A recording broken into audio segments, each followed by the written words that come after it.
Bismillahirrahmanirrahim. Assalamualaikum warahmatullahi wabarakatuh. Sahabat yang beriman, Imam Ibnul Jauzi membuat perumpamaan yang menggambarkan bagaimana upaya setan dalam mengganggu manusia.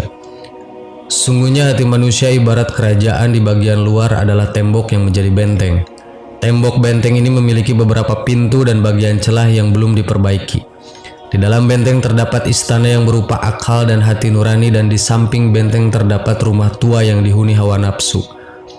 Para malaikat keluar masuk benteng melalui pintu masuk, sementara syaitan keluar masuk melalui rumah tua tanpa ada halangan. Pertempuran terus terjadi antara penghuni istana dan penghuni rumah tua, sementara syaitan selalu keliling mengitari benteng untuk mencari lengahnya penjagaan pintu benteng dan berusaha menerobos celah tembok. Karena itu tidak selayaknya sang penjaga lengah, meskipun hanya sesaat, dia harus mengontrol semua pintu dan memperhatikan celah benteng, karena musuh tidak akan menyia-nyiakan kesempatan untuk menerobosnya. Berikut ini adalah 3 perangkap iblis. 1. Perangkap iblis karena panjang angan-angan. Menampakkan kebatilan dalam bentuk kebenaran. Inilah salah satu perangkat tercanggih setan hingga manusia yang terperangkap binasa tanpa sadar. Salah satunya adalah panjang angan-angan. Dalam kitabnya Talbis Iblis, betapa seringnya terbersit di hati Yahudi maupun Nasrani kecintaan terhadap Islam.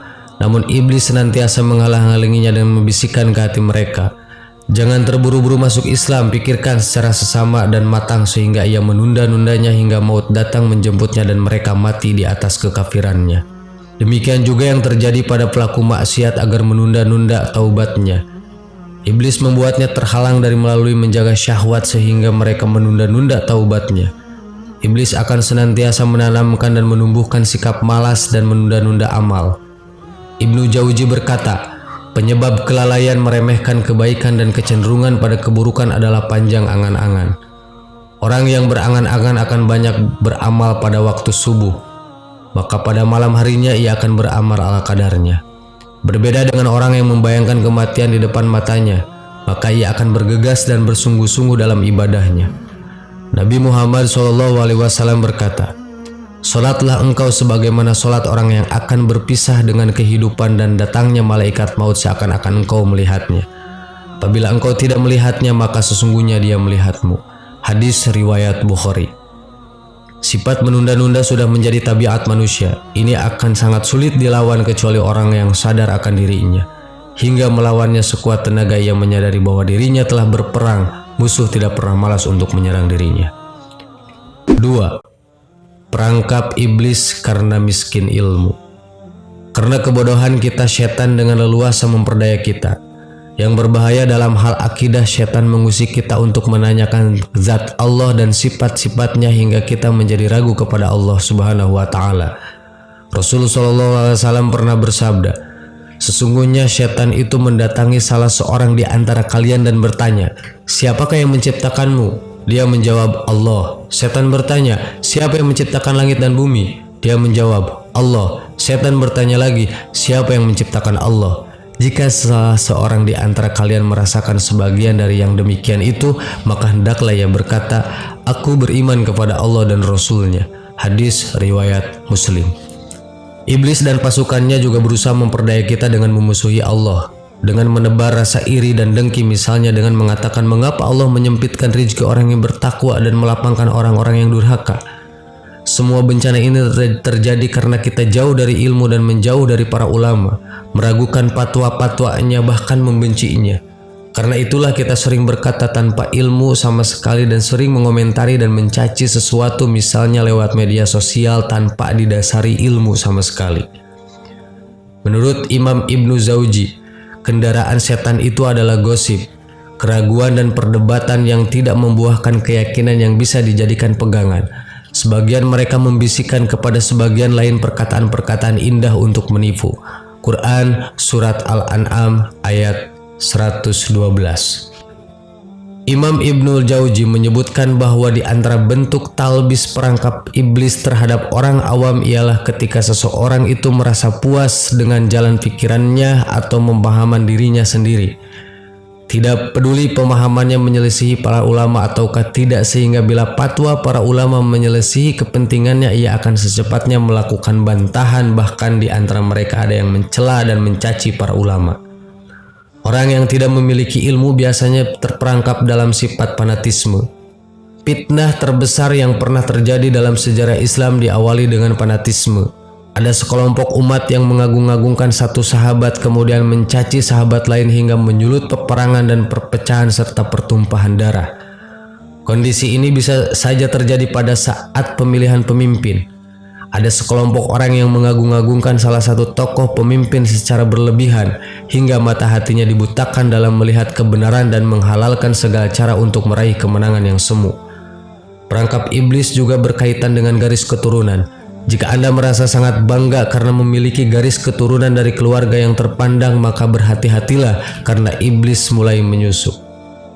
Bangga terhadap garis keturunan tidak ada manfaat sama sekali pada hari kiamat. Sekalipun berasal dari keluarga para nabi, sebagaimana ditegaskan dalam firman Allah Subhanahu wa Ta'ala, dan mereka tiada memberi syafaat melainkan kepada orang yang diridhoi Allah. Quran Surat Al-Anbiya ayat 21. Nabi Nuh pun tidak mampu menyelamatkan anaknya sendiri kala banjir melanda bumi ini seperti difirmankan Allah kepadanya. Sesungguhnya dia bukan termasuk keluargamu. Quran Surat Hud ayat 46. Begitu pula dengan Nabi Ibrahim tidak mampu memberikan syafaat kepada ayahnya sendiri, seorang pemuja berhala.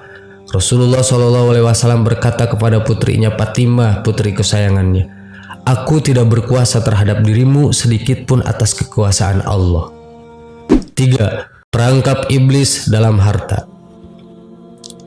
Iblis banyak memperdaya orang-orang awam untuk mendatangi majelis-majelis zikir.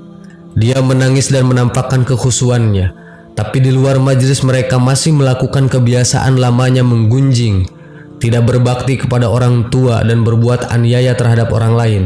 Mereka beranggapan dosanya akan terhapus dengan mendatangi para ulama. Bahkan ada sekelompok umat yang mempraktekkan berbagai infak sebagai kifarat dosa dengan jumlah tertentu dengan keyakinan dosanya akan terhapus dengan membayar sejumlah infak kepada para imamnya. Perangkap iblis terhadap orang-orang kaya menurut Imam Jauzi memiliki 4 cara.